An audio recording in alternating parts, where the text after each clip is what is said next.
So anyway, thank you very much for coming here to discuss or learn about quality assurance. This whole session started because actually the EPA QA Region 3 got audited a few years ago, and aftermath of that audit, they changed, modified, upgraded their QA process, and that process changed some things for the way in which we handle quality assurance within the region. And we noticed confusion among several, even our professionals and license remediation specialists, confusion about the new process. And so we realized, well, if the professionals are confused, certainly the applicants themselves are going to be confused as well. So we wanted to create this session in order to help bring some clarity to this, hopefully. So it looks like I'm going to have to move this to move forward. No, it's not advancing. Do you remember to unmute the mic? I did remember to unmute. Yeah, thank you. It is not advancing. Did you take your USB drive out and put the Yes. Yeah, it is out. There's a tech guy out there. We may need the tech guy because things are not advancing, unfortunately, through either mechanism. You can see the USB responding.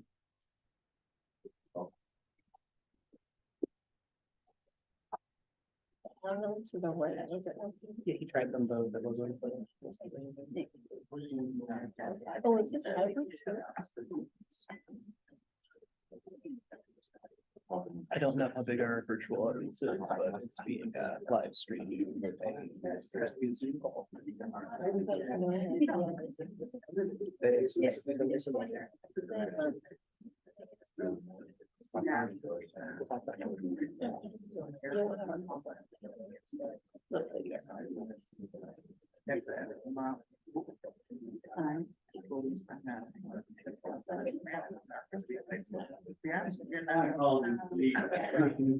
Hang out in the hallway and work. Not hanging out hallway.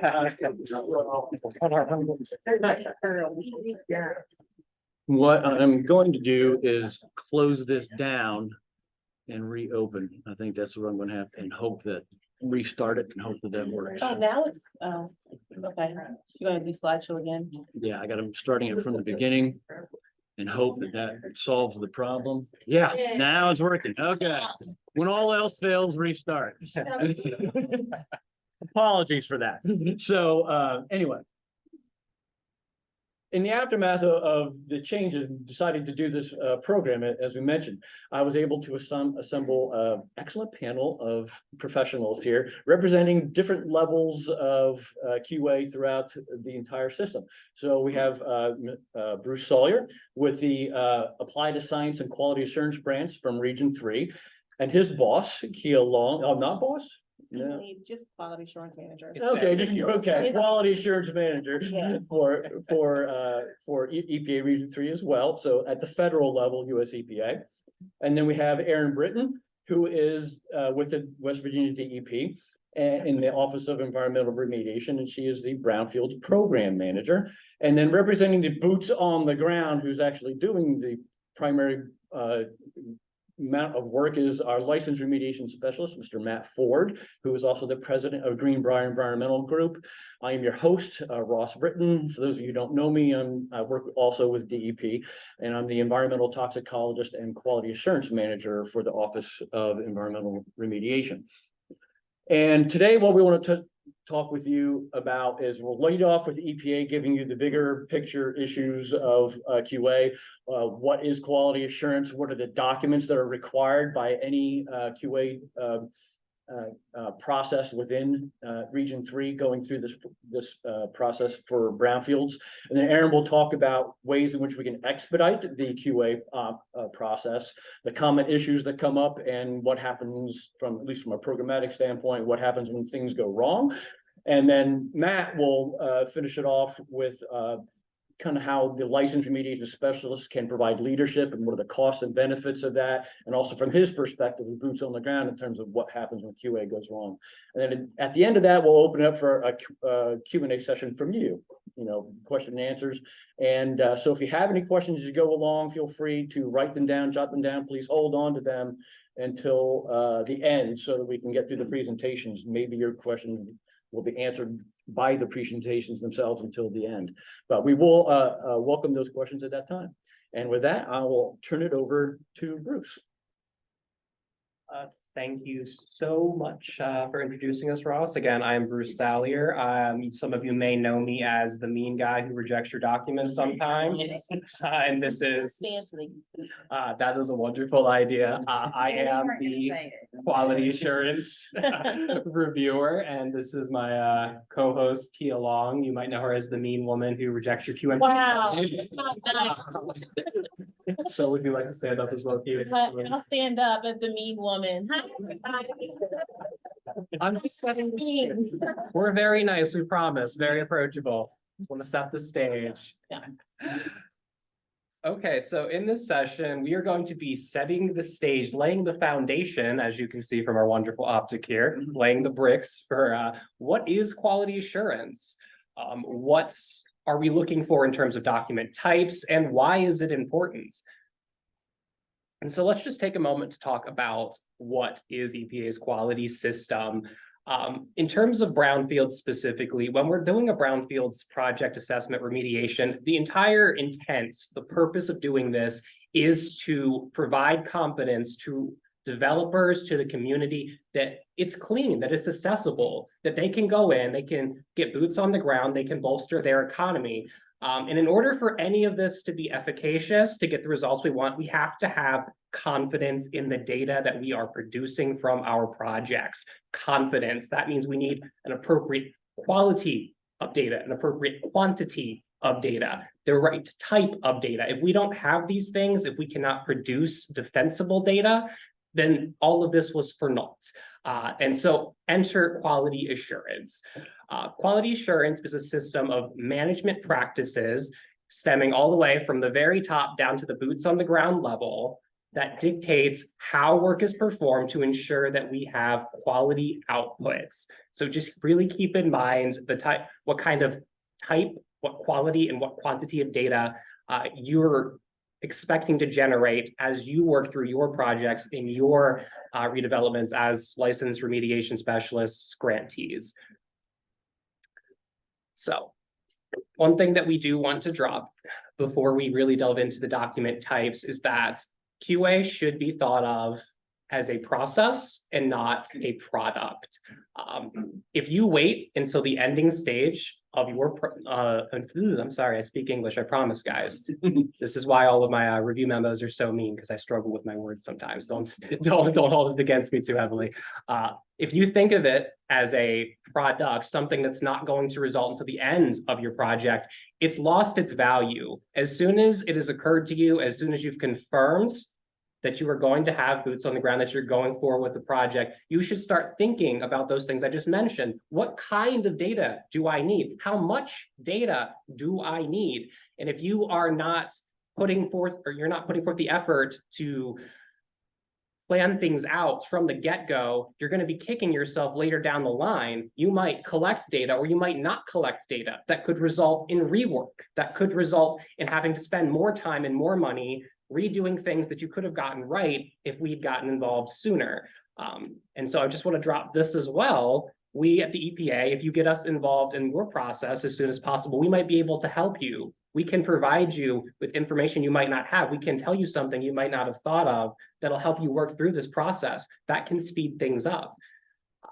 So just bear all of this in mind. And so now we're really going to hit the ground running and talk about what is it that we are looking for. I don't know the level of familiarity the entire audience has, so I'll go into some level of detail on what we're looking for in terms of document types and our hierarchy. So if you think about it in the terms of an umbrella or a tree, the upper canopy, we'll call that a QMP. It's covering everything that is underneath of it. We move down one ring of the ladder. That can be a quality assurance project plan and a quality assurance program plan. We'll delve into the differences between those two things and how they're applicable to the Brownfields program. One level below that is a field sampling plan. Those are site specific. that might work for your program. It might not work for your program. We'll talk about what that is. And at the bottom of it is an SOP. We're not going to go into SOPs in detail. But what I will tell you is that there is an expectation for you to have them. If you submit them to us, we'll read them. We might provide you feedback, but we are not the approving agency. But those policies are very important to have in place and part of your quality system. Okay, so what is a QMP? We think of a QMP as yes, that's probably a good acronym to spell out. Thank you, Kia. A quality management plan, as we abbreviate as a QMP. We consider that to be an umbrella document. And in this QMP, we're describing the management level activities. So this is not a technical document. This is a quality document. This is a management document. And so how is this applicable to the Brownfields program? We can think of it like this. Let's say that you're an office, a county who deals with a lot of lead-based paint. And so you need contractors, you need employees who are certified, licensed specialists to deal with that kind of work. And if you don't have that, if you're hiring people willy-nilly who don't have the correct certifications, then you're going to have a problem when you get out into the field, right? And so this is the document where you would go in and you'd say, as part of our quality system, to ensure that whenever we go out into the field, we're going to produce what we need. We're only going to hire people with this type of certification. We're only going to allow projects to go forward if they meet these criteria. We're requiring this type of documentation whenever we go out into the field. We won't do anything until these standards are met, because meeting these standards are what's going to allow us to generate the appropriate type, quantity, and quality of data. That's what's going to help us with our defensible data generation. So again, management level, that's what you want to think when you hear quality management plan. How is the management level going to ensure the quality of the organization? And so you might be thinking to yourself, well, that's all fine and dandy, but what does that translate to in practice? What is the EPA looking for? What should I actually write? And now I'm not going to go through each of the elements that you see up on the screen here in detail, but the EPA did release an updated standard of what we expect to see in quality management plans in January 2023. This is available online. We can send it to you if you have trouble finding it. We're always available to talk you through these. But essentially, when you are submitting a document to us, or when you're generating this, these are the elements you want to keep in mind. And when we are assessing them, we are going to be assessing them for the presence and acceptability of each of the elements you see there before you. And so you might be thinking to yourself, well, some of these, I've done this before, I've gone through this process. Some of them aren't applicable to my organization. Some of them don't make sense to me. And that's okay. That is okay. Now, what you would have to do in those situations is explain why something is not applicable to you and how you plan to rectify, or I guess, mediate the fact that certain elements aren't present. So for example, we see this a lot in smaller organizations. You guys may have seen comments from us before along these lines. We require that there is QA independence. You don't want the person who is generating all of your data to be the one checking after themselves. So yeah, I validated my own data. I looked at myself and I decided I've done nothing wrong, right? That's a little bit questionable, right? And so we like to see that QA independence from operations. Now, if you're a one-man show, you can't do that. But that doesn't mean that you can't work with your contractors to have them look at it. That doesn't mean there can't be independence. And so there's ways to work quality into your program, no matter how big and how small you are. Quality can always be a factor in what you're doing. And if you have questions, again, I'm going to keep on dropping this throughout the presentation. If you ever have questions about how to do that, you can contact us and we'll help you work through that process. Okay. And so the next ring on the ladder, that's our quality assurance project plan. So if QMP, a quality management plan, if that's a management level, this is a project level document. If the QMPs are just management and quality, this is a technical document. And so what we're looking for in terms of a quality assurance project plan, a QAPP, that is all the complete summation of all technical quality assurance and quality control procedures that we expect to see and that you are planning to implement over the course of a project. And so, well, actually, we'll go back to that. And then we're going to contrast this to a quality assurance program plan. And so this is all of the technical quality assurance and quality control procedures that you are expecting to implement at a program level. And so you might be thinking to yourself, well, Bruce, isn't that what you just said about a QAPP? Well, not quite. So a QAPP is a project level document. A QAPRP is a program level document. There is a very fine distinction there. In a program level document, you do not have any sampling information on there. You do not have any sampling information on there. That's very important. We will delve into why it is important in a couple of slides here. But what I want you to take away from this is that in this program plan, you are documenting the planning aspects, the implementation aspects, and the assessment aspects of your program without talking about sampling. And so, in what instances would I need a QAPP versus a QAPRP? Well, a QAPP is all of the elements. It has that sampling components. So let's say that you have a derelict building. It's prime real estate if you ignore all of the VOCs that you breathe in every time anyone goes there. Amazing place. We'd love to redevelop it. However, because we have that environmental remediation concern, we can't move forward. And so you approach the EPA and you apply for a grant, an assessment grant. It is a one-off project. You go in, you do your assessment, you perform your remediation depending on the results, and then you're done. In which case, it's a singular self-contained project. You would not need to do more than one document.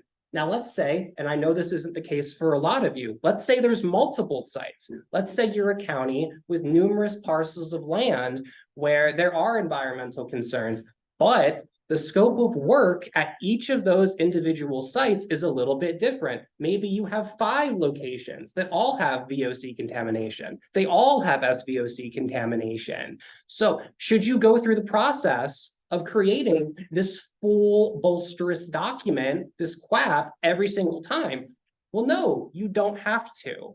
You can have one QAPRP, and then you can publish supplemental field sampling plans that just have that missing sampling information, that information that you omitted from your QAPRP, and have those approved. And so that's something that can be done on the planning side that can really expedite your process. And Erin will delve into how we can make this go along even further when we get to her phase of the process. But just bear in mind that there is these differences between these two document types. And so how are these two document types assessed? Well, just like we released a new standard for quality management plans back in January 2023, we also released a new standard for quality assurance project plans in July of 2023. Some of you may not be familiar or even know that document exists. And we have not gone into full implementation, but I do encourage each one of you to seek that out and delve into it. If you have any questions, of course, contact us. Over the coming months, we will start assessing documents against that plan or against that standard, I'm sorry. And just like with the quality management plan, if there is an element that is not applicable to your project or to your organization, it is okay to omit it. You just have to include information as to why that information is omitted. As long as you are talking about the planning, the implementation, and the assessment of your projects, it will be approved. As long as you are meeting these criteria in some way, they will be approved. And so now we move on to the next ring of the ladder, and these are the field sampling plans. These are the site-specific plans that I had mentioned when we were talking about the information that is excluded from a QAPRP. So a field sampling plan it can be thought of as a work plan with quality assurance elements integrated into it. It should link your contaminants of concern, your site history, to the work that needs to be performed. It should link that work to your sampling design. It should link your sampling design to your analytical approach. Those are your methods. How are you actually going to analyze things? And you're just going to link that analytical approach to your overall data quality objectives. What did you need to get out of this site remediation? And so how are field sampling plans assessed? Well, field sampling plans are also assessed against that QAPP standard that I'd mentioned. However, caveat is they are also assessed in conjunction with their corresponding QAPRP. There is no such thing as a standalone field sampling plan. And I'm just going to give you an example of why this doesn't work to have a field sampling plan and why it is beneficial to have a QAPRP. I have received documents in the past in which they have gone into great detail about their site history, what was wrong, why they wanted to do it. And then they get to their analytical approach and they've been talking about VOCs and SVOCs for 100 pages now. And then they choose their methods and they're saying, okay, so we're going to test for arsenic. And so I say, well, hold on now. Nothing you have mentioned up until this point has in any way elucidated to me, presented to me why you would need to plan your project this way. And so that doesn't work. And the way you're going to get around that is you're going to have an umbrella document like a QAPRP that's going to say, well, this is the type of work we're going to do across all of our sites, all 5 of those sites that we developed this QAPRP for. And then we're going to have a field sampling plan that is specific to what we're trying to do. We're not going to have a knick-knack paddywhack. This is the template we're using, and then have things, analytical methods that don't make sense left in, because that's just going to slow the process down. That's not good planning. So we want to, again, with what they did would not have produced data of the appropriate type, quantity, or quality, because they would have taken samples if they followed the plan for a contaminant that was not present at the site. And so I'm just going to tie this back. Again, why do you need QA? And hopefully I did at least a semi-good job of explaining to you why planning is important, especially for the Brownfields program.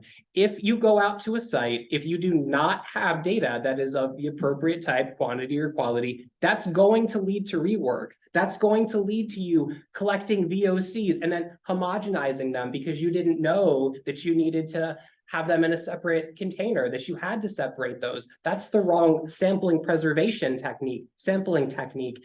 That could lead to problems with the lab, data being qualified. You could take something that could have been 5 samples and you're done, to a months-long process of rework and problems on top of problems. And so you just really need to keep in mind, and I cannot emphasize enough, that at the early stages of your process, you have to think, what is going to produce a quality result? What is going to give me the defensible data that I need? What's going to give me the appropriate type, quantity, and quality of data that I need to move forward and resolve my remediation? Yeah, thank you. Good. Okay, and I've just linked some resources. These slides have been made available to you. I've mentioned most, if not all of these over the course of this presentation. I encourage you to look them up. And if you have any questions, please contact us. Again, I'm Bruce Sallier. I am the person who will be reviewing most of your documents as a licensed remediation specialist. And this is Kia Long. She is our regional quality assurance manager who specializes in QMP. So we are always here to help you all. Thank you. We are passionate about QA, and I think you can see Bruce's passion in the presentation, but we really are here to help.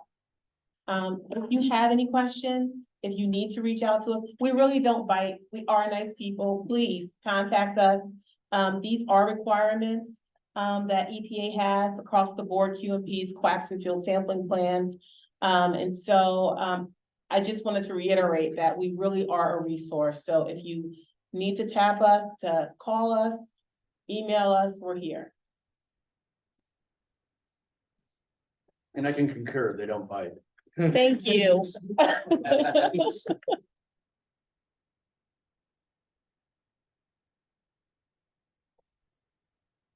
Yes, I agree as well. I know this is all kind of a new thing, new QA procedures for Region 3 and for West Virginia, but they have been fantastic to work with.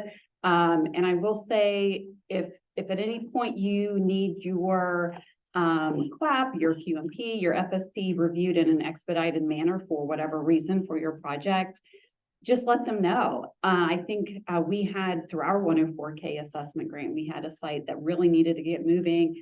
I think we said, hey, could you get this back in five business days?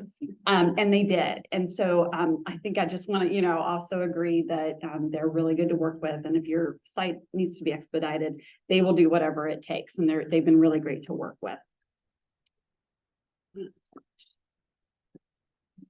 Okay, so what I will cover in my slides today are the 2 expedited QA options that we have for West Virginia, common QA issues that we see, and then what happens when QA goes wrong. Okay, so for sites with 104K or EPA Brownfields assessment grant funding, every site has to do a field sampling plan, whether it's a cleanup grant or you're doing like a phase 2 field sampling plan through your assessment grant. For this first option that I'm going to be covering, it's the PCP option, or presumptive conformance program. So PCP, that's option 1. And these sites are all in our West Virginia DEP Voluntary Remediation Program, or VRP.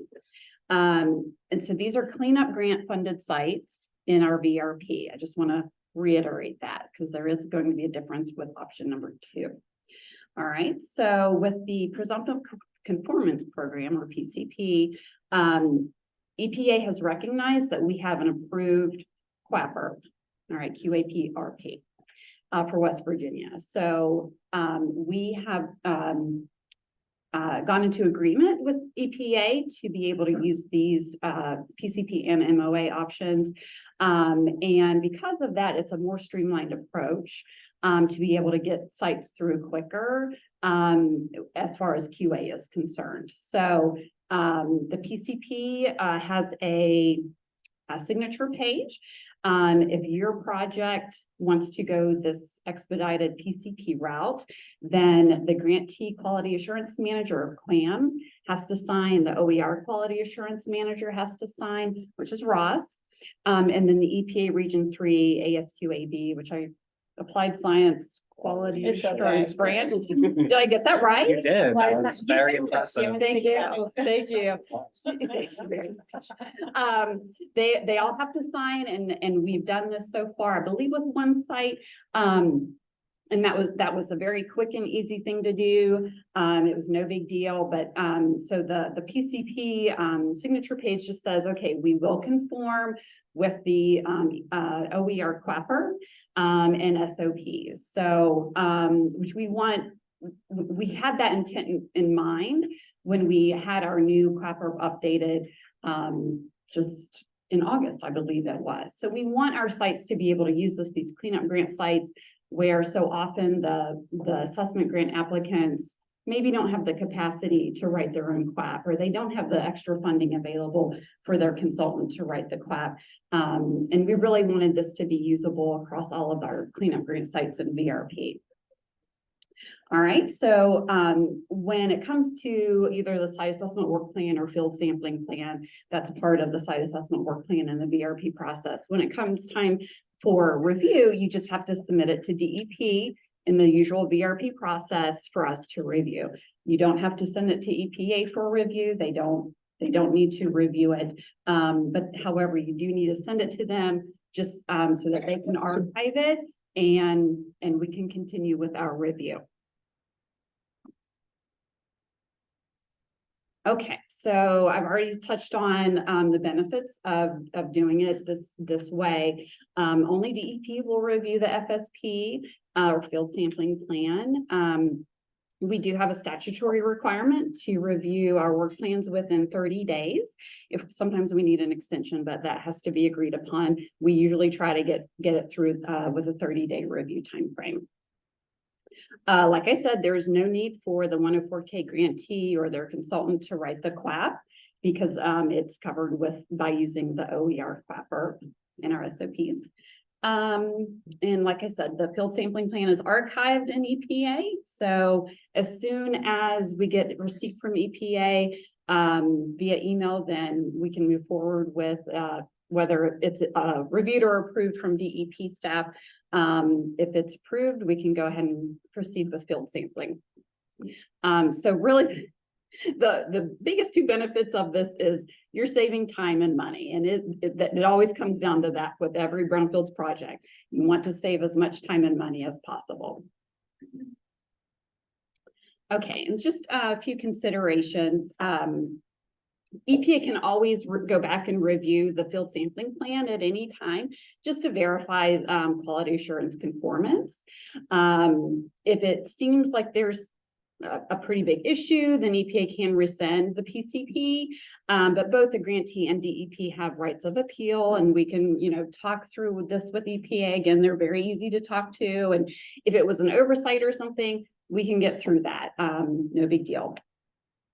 When our QAPP expires, which is every 5 years, and we always try to not let it lapse, of course, but when it expires, the PCP expires as well. And so the grantee would just have to re-enroll by signing a new PCP signature page when the new QAPP is approved.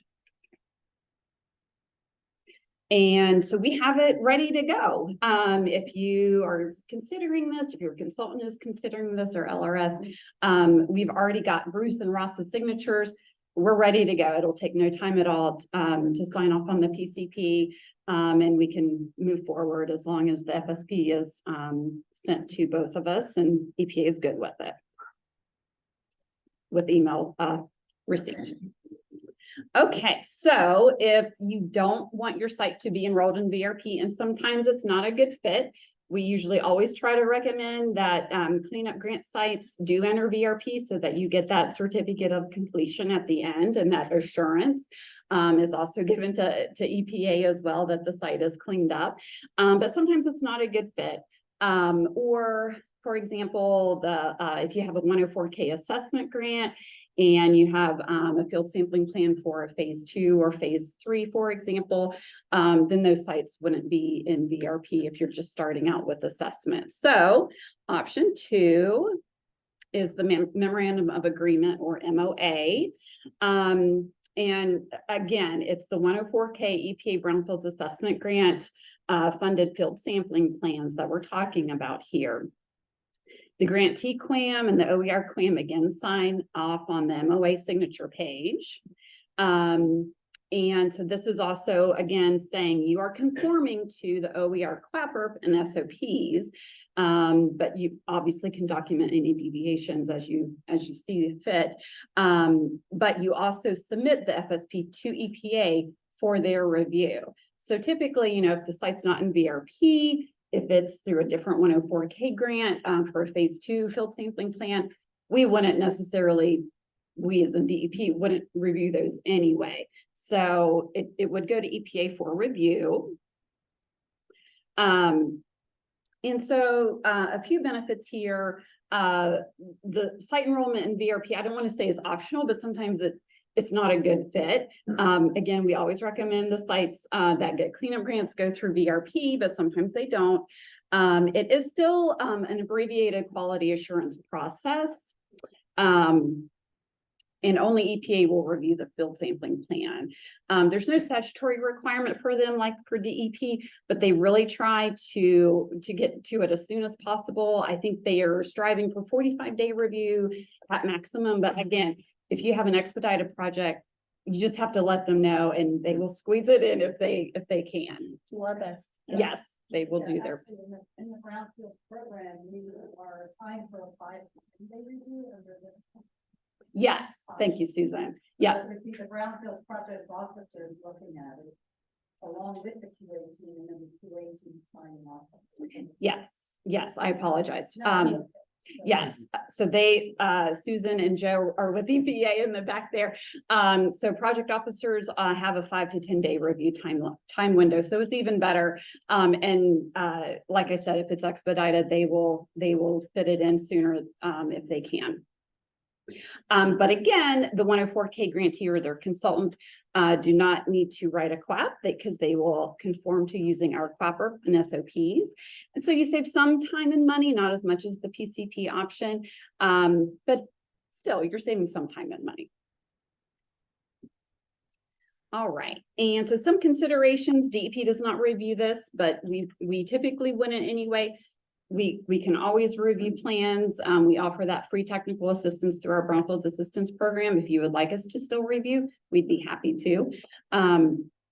So the 104K grantee cannot appeal this because EPA has to, review the field sampling plan. As with the PCP, the MOA expires when the QAPP expires. But again, it expires every 5 years and we always try to not have a lapse in time. So the grantee would need to re-enroll in the MOA when a new DEP QAPP is approved. All right, moving on to common QA issues.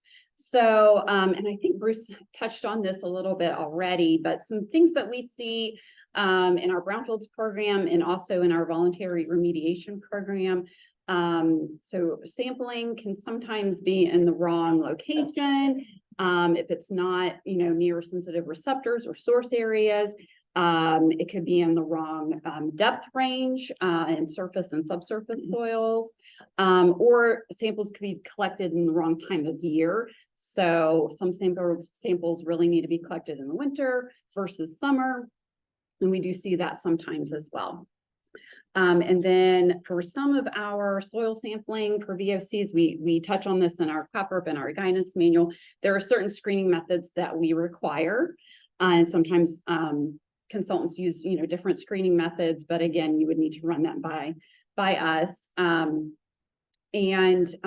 Sometimes soils are homogenized when they shouldn't be, or some samples are not homogenized when they shouldn't be. And I think Bruce touched on this as well. Sometimes their samples are preserved incorrectly. They're using the wrong preservative, or it's the cooler isn't cold enough, which I think we've all had that happen once or twice. I know I have. All right, and so some analytical common issues, using the wrong analytical procedure, analyzing samples after the holding time expires. We do see that every now and then. And then not meeting the precision goals, the QA precision goals for RPD of duplicates, not meeting accuracy goals for % recovery of spikes, not meeting sensitivity goals where the reporting limit is greater than our standard. And this can happen in PCBs in groundwater, hexchrome in groundwater, and some pHs in groundwater, for example, naphthalene and dibenzoate anthracene. Okay, so what happens when QA goes wrong? Because inevitably something usually happens, unfortunately. So you have to check the data validation, and that's a requirement in VRP that we have so much samples data validated. So you just kind of have to go in more closely and say, okay, what is actually happening to see if the data does actually meet the DQOs and DQI goals. And sometimes that takes, just some extra time, which can mean not meeting your deadlines, unfortunately. And sometimes you do have to just resample for certain criteria or for certain contaminants or media or at different locations to make those risk-based decisions that we have to in our VRP. And for grantors, risk-based decisions are made on the basis of having the confidence in the data. So that you actually can see, okay, what are the risks here? What are the potential exposures and pathways? So that's why we really need to have that confidence in the data and that we're meeting our data goals and DQOs and DQIs. And like we say, garbage is going in and garbage is coming out. And we really want to have clean garbage. Recycling. Recycling, there we go, there we go. Yeah, yeah, so, and then, you know, if EPA or if we are making decisions based on this data, then we may question the overall QA process and the decisions that have come after that. And then we may have the applicant or grantee collect more samples, unfortunately, and of course that's happened. We're always like more data. But we have to make sure that no one is getting exposed, you know, to a too high or too much contamination, and that's really the bottom line here. We want to make sure we can answer all those questions confidently if we ever get asked in a public meeting or in the future from the public. All right, and I think again, bottom line is we're here to help. We're excited about these options. We're pushing to work with EPA to allow these options, and they were listening, and they were super quick to work with this. And we just thank you all for doing this, and we're happy to help West Virginia and our projects in West Virginia get through the QA process a little bit quicker. All right, Matt. Are you gonna? Yes.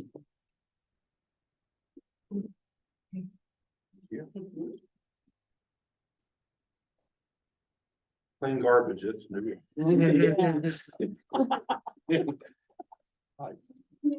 So, good morning, my name's Matt Ford, I'm a licensed remediation specialist. They wanted tales from the dark side, but I didn't want to talk about my own, so I did a FOIA request on other LRS. I hope you're not in the room. Sorry. No. So, leadership role of the LRS in the QA process, and as they mentioned, this isn't a new process necessarily, it's just a new emphasis on the existing process. So, but oftentimes we have new grantees. So an LRS gets hired by a grantee, and we have to help guide and educate that grantee, because you get hired and you say, well, we need a QMP and a QAPP, and you go going through all these acronyms, and they're like, we don't want to hear any of it. We hired you, take care of it. But they need to know, right? Because they're the grantee, they have to really know the QA process, and they're an integral part of it. But oftentimes you got to get over that initial hurdle of guidance and education.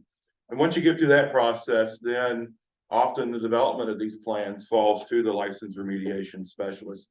So making sure that the quality management plans developed appropriately, and then helping to decide whether a quality assurance project plan or a quality assurance program plan is needed.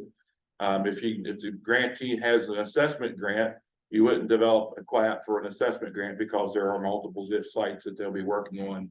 And often when they get the grant, they don't even know what sites they're looking at yet.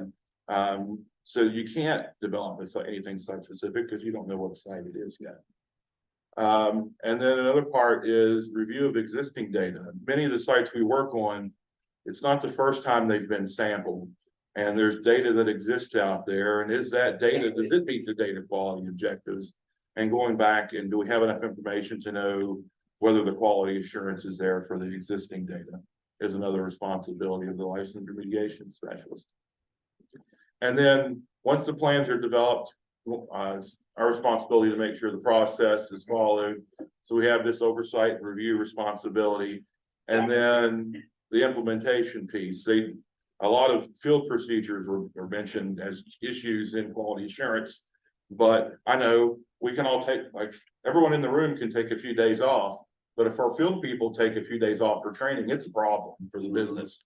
So making sure that what we learn and what we plan makes it to the field so that it's implemented correctly. Because I know oftentimes you may have a geologist that's been doing this for 20 years and he has his way of doing things, and then an SOP changes, and sometimes they may not even read the plan, or just making sure all that's followed so that the most up-to-date procedures are being completed in the field. And obviously, there's cost and benefits to the QAPP versus the QAPP.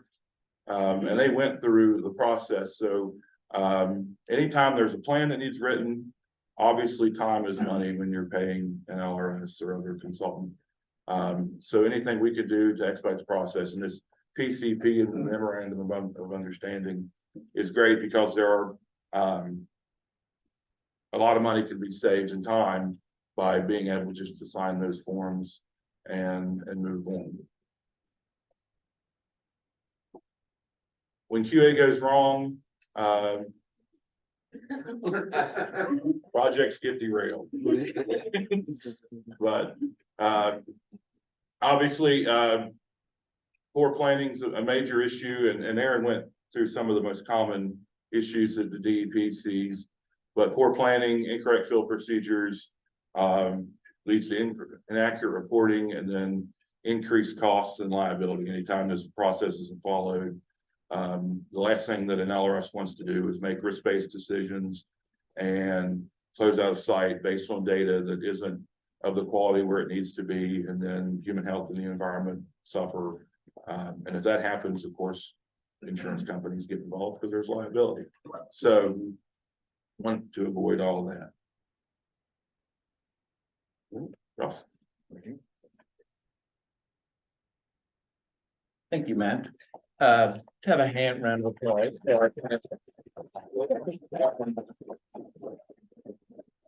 I can add on to that a little bit in terms of, working with the EPA. I will say this process to develop the PCP and the MOA options that we've done. This was a 2.5 year negotiation process. This is not a small, we didn't dream this up overnight. No. This is from the beginning of when Kia first told us that there were changes coming, and so because we were in the process of updating our QAPP at that point to implement what we thought were going to be streamlined options, and then the change from Region 3 kind of threw a monkey wrench in that whole plan, and then we had to retool everything. So, but we got there. It took a while, usually at the usual speed of government, right? We got there, but we've arrived at an excellent position where we think both EPA and DEP are very happy with what we come up with to give all of you options to get through QA much more easily this way. So at this point, I'd like to open up to see if any of you have any questions for any of our panel members. Yes. Do you have those same agreements with other states beyond just West Go Virginia? ahead and speak into the microphone. Yeah. And repeat the question. Yeah, repeat the question. Do you have the same agreements with other states that you do with West Virginia? Not yet, but we do have, can you hear me? Or do I need the mic? Okay. We do have this agreement, and it's available for all of the Region 3 states, the PCP and the MOA, but I think West Virginia right now is the only state that's taking the opportunity to implement it. So West Virginia has been first. Yeah, we're the guinea pigs. Yeah. But we would like other states Mhm. to come into the PCP. I will add, the reason that West Virginia is the first is that there is a requirement within the presumptive conformance program. I don't like the acronym because that's a Schedule 1 drug. I don't know if I. I know. Right, like that. I didn't pick it. It existed before I got hired.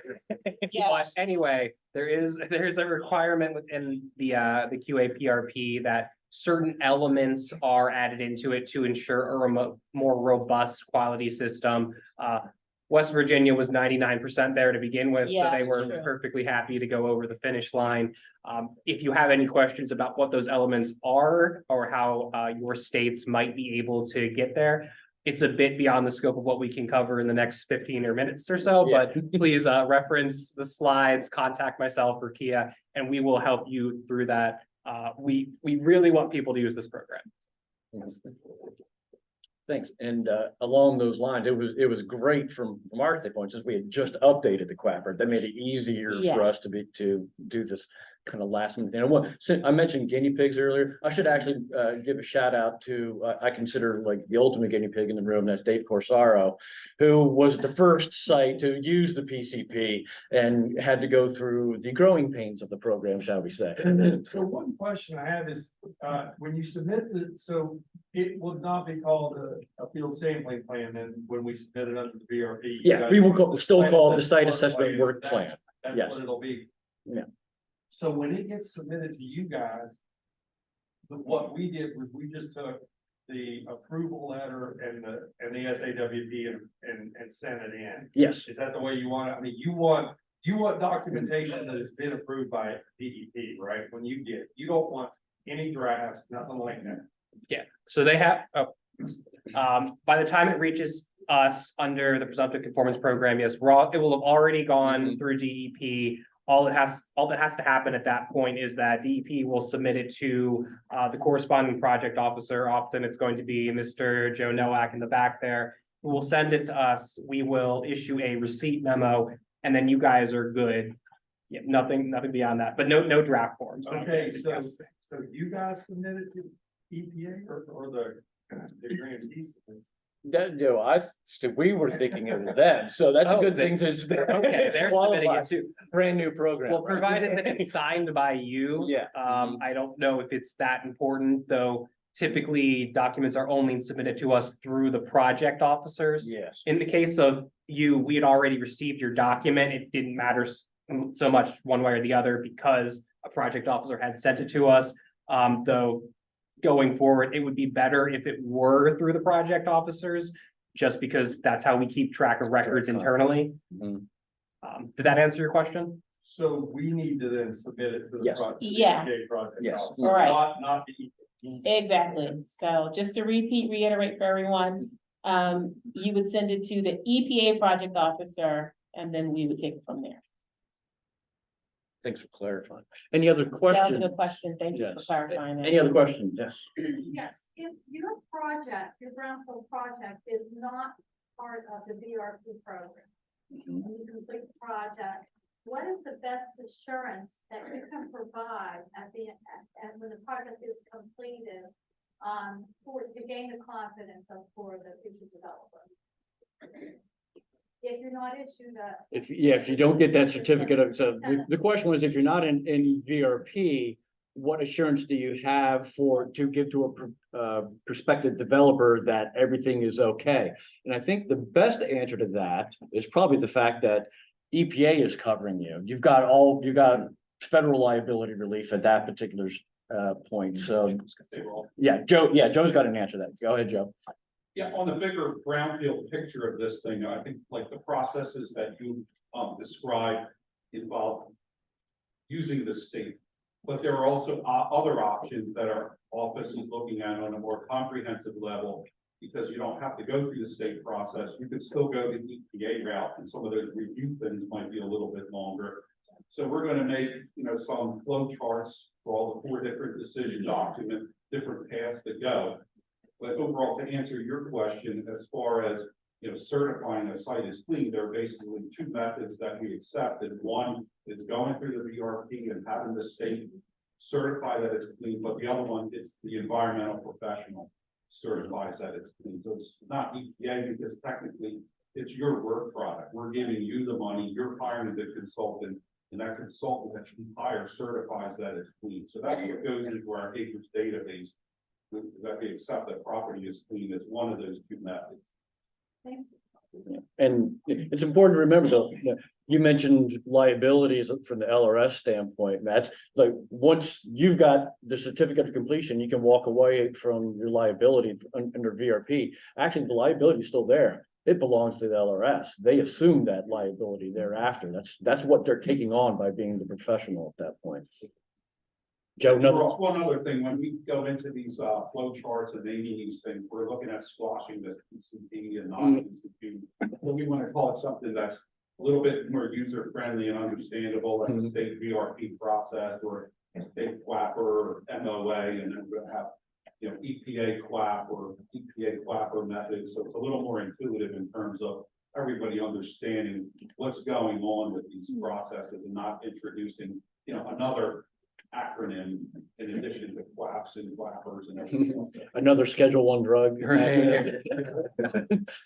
So when we look at this stuff a little bit closer, we also want to run it past the state, so we're all on the same page and kind of fine tuning it, so that when we roll something out, it's a little more understandable to the public and the grantee.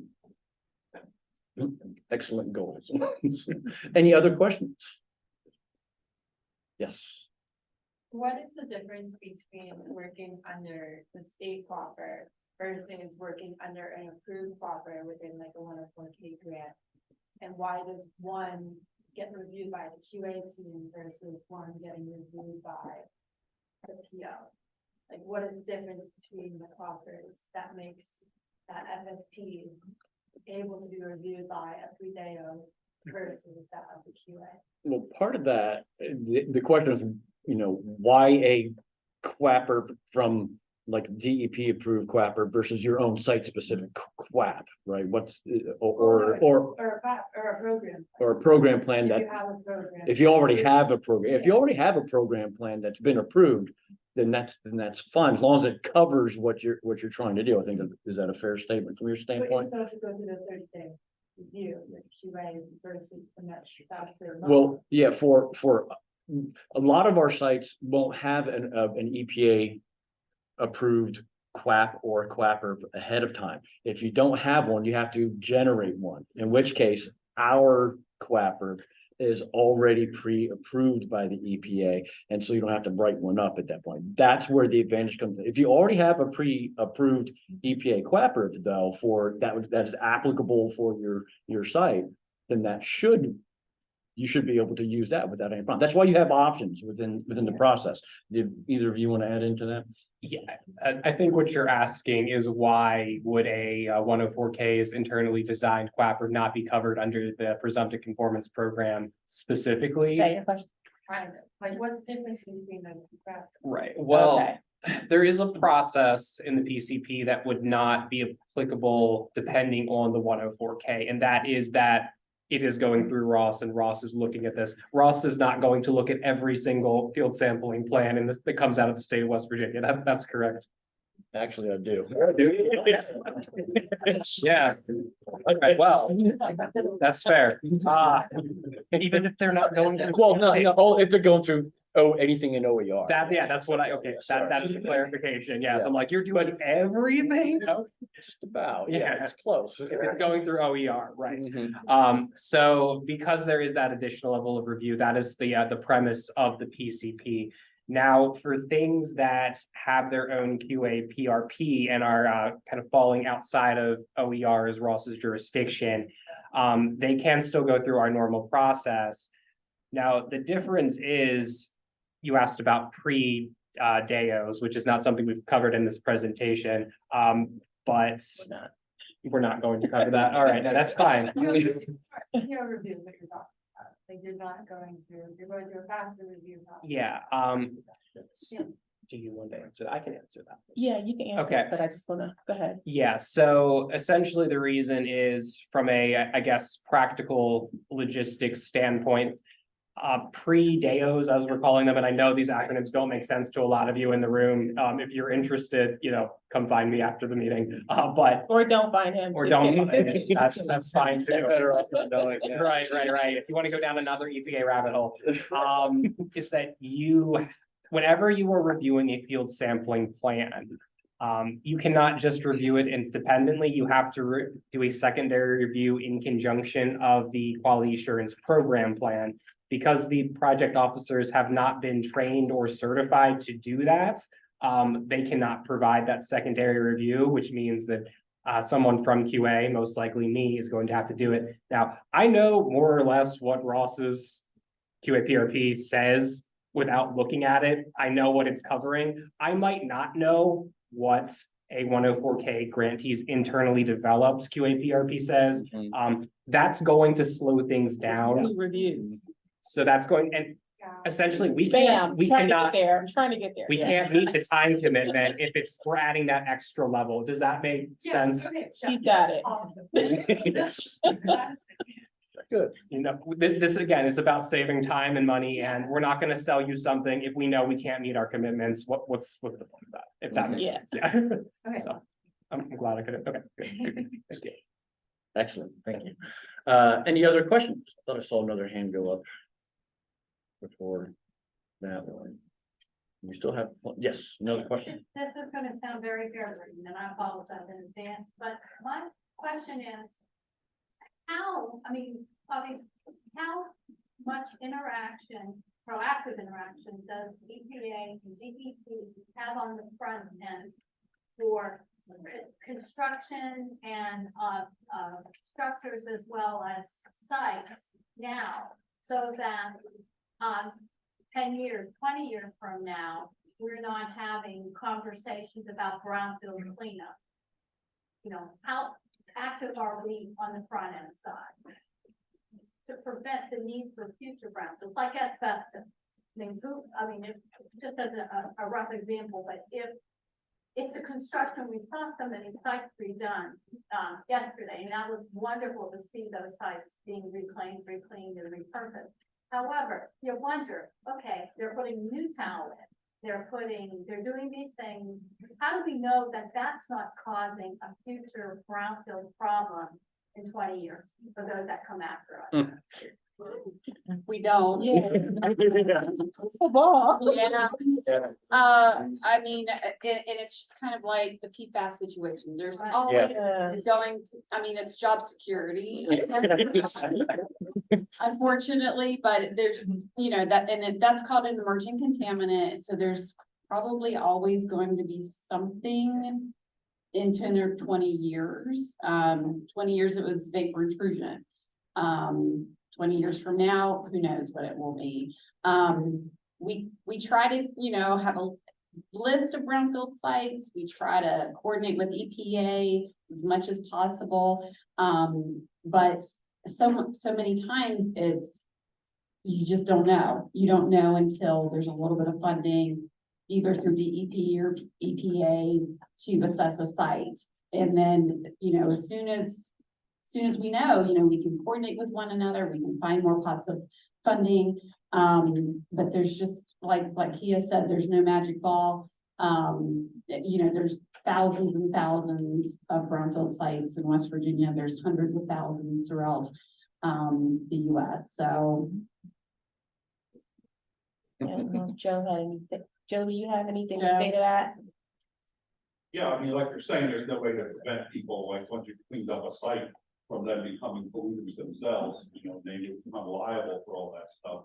Yeah, but there's also sites that might have, you know, existing conditions or contamination that's left in place, and that's where we get into like certificate of completion, institutional controls and engineering controls that they're supposed to abide by. So if they're going to be excavating through a tap or something like that, you're supposed to bring DEP back into the picture and not just do this stuff on your own. So there's like various scenarios, and I guess if you go through the certificate of completion, we go back and re-inspect these sites as part of that voluntary program.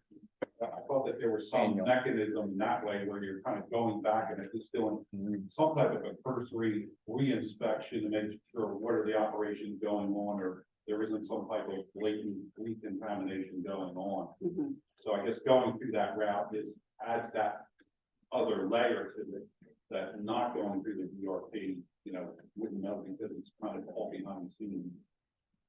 Right, so if a site that goes through VRP has institutional or engineering controls, we do review annual inspections that the property owner should be sending to DEP. And we review that every year. If we don't receive that inspection, then we send out a letter saying, hey, we actually have several sites from the early days of the program where the state actually has to perform the inspection, and we do that on an annual basis as well.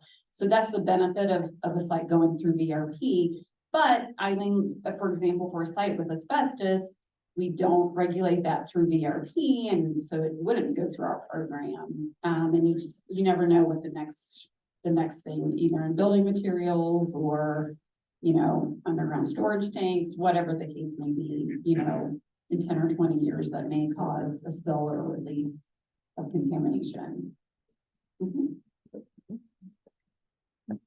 Matt, did you have anything to add? Well, I mean, that was a hard question to answer because there are new chemicals developed every day. Yeah. And I remember stories of like, we used to play with mercury or whatever, you know, and you can't ask for better paint than lead paint. Or better asbestos. I mean, it's just the reality of it, and as we develop new products. But there are a lot of checks and balances to new chemical development, but I mean, we see spills of things that have never spilled before, and we don't know what the, MCHM? well, I wasn't gonna mention. But yeah, I mean, that's one where they didn't know what the toxicity of that was, so. He's talking about the Elk River spill down in Charleston, for those of you who aren't aware. Brings back bad memories for some of us. But yeah, I mean, those things happen, so. Yeah. But the DP and other regulators do a good job of, like this whole PFAS issue, it's, Yes. you know, being on the forefront of that. And since PFAS has been mentioned a couple times, I'll put in a plug for a panel. I know Charlie and Ruby up here for EPA and myself, and I don't know if Matt is here, but anyway. Oh yeah, and Lydia, who is heading the PFAS panel, we have a session at 3 or 3:15, I can't remember, it's right around there, to discuss PFAS if you're not familiar with it. And as a toxicologist, and that PFAS, of course, is the big one that's on the horizon, that's the train about to arrive in the station. But, you know, from my standpoint, I'm looking at phthalates as coming in right behind them. So keep that on your radar as well. Any other questions for our panel at this point? These have been good questions and good discussion. David, would you actually like to say something about your experience in terms of, you know, things to help with it, since you are a guinea pig? Did you have any words of wisdom for anybody else?